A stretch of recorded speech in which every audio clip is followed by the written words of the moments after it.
Well, hello oceanographers everywhere and welcome to another episode.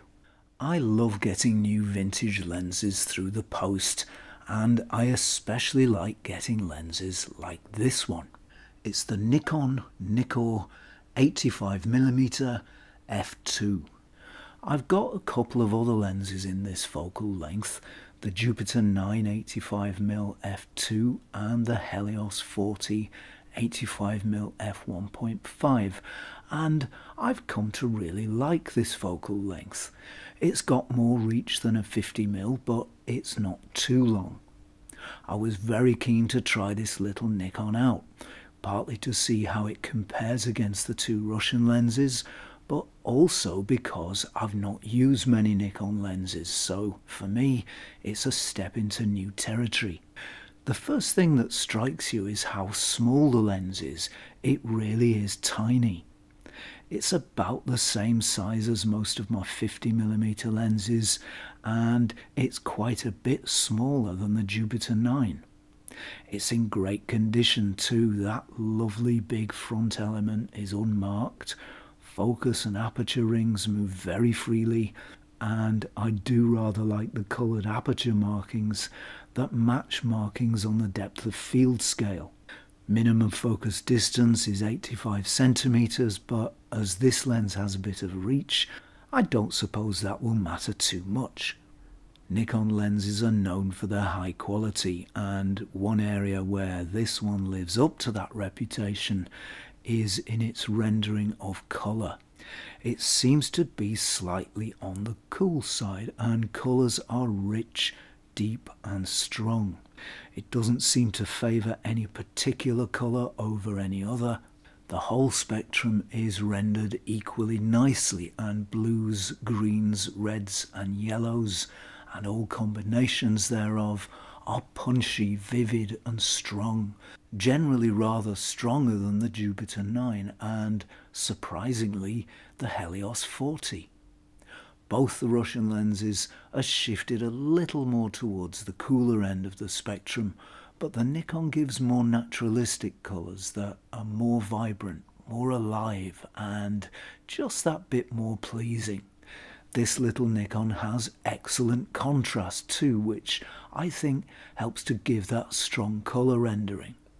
And it's a similar story with black and white as well, with strong blacks, whites and greys, although I don't think the Nikon has the advantage here, all three lenses giving very nice black and white images.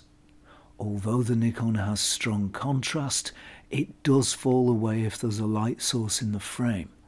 Most vintage lenses do this, and quite a few modern lenses do it too, although both the Jupiter and the Helios do it more readily than the Nikon. Not surprising perhaps, as they're both much older designs. While it's not quite the sharpest vintage lens I've used, it's not as sharp as the Zeiss Jenner Pancolar, for example, or the Pentax 50mm macro. This little Nikon is still a very sharp piece of glass, and if you nail focus accurately, it will render a very large amount of fine detail, which, of course, increases as you stop down. Even shooting wide open though, it's still pretty impressive, and the image never appears too soft, although it's not as bitingly sharp as some. As far as I'm concerned, it's way more than sharp enough. Sharpness is never my top priority in a lens. I'm more concerned with the overall feel of an image, but even if it's your top priority, I think you'll be more than happy with this one.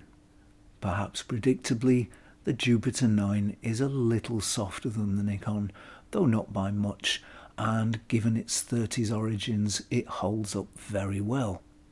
The Helios is a little softer still, not surprising given its larger maximum aperture, and, again, the age of its design.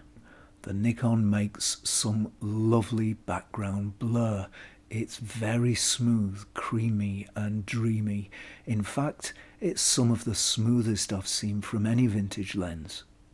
It's smooth and soft up close, and when you pull back, it stays smooth and soft pretty much all the way, over a wide range of subject to camera and subject to background distances. There are points where the blur field begins to get a little nervous, but it does only get a little nervous, and those points are few and far between. Point light sources make a lovely and very well behaved bubble field, with a mixture of ellipses at the edges, becoming circular in the centre.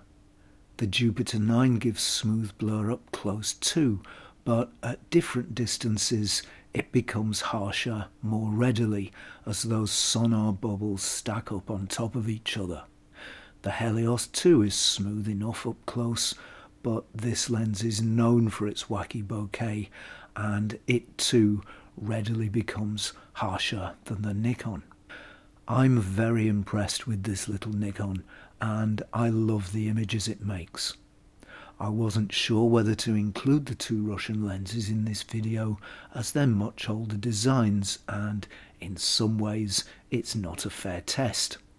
I think they held up pretty well though, especially the Jupiter 9, and if nothing else it does show how far lens design came in those 40 years between the 1930s and the 1970s.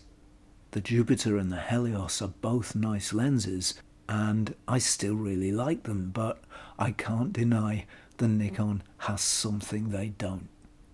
For one thing, it's a brighter lens, colours are bigger, that bit nicer and better, more glowing, radiant and vibrant. It's a smoother lens too, light and colour seem somehow better balanced and more uniform across the frame, less flat, somehow more alive, and it seems more sensitive to small changes of colour and brightness within a shot. You might say it has a greater range. All of which to say that this little Nikon is a very fine lens indeed that can make some really beautiful images. And as Nikon lenses go, it's not particularly expensive either.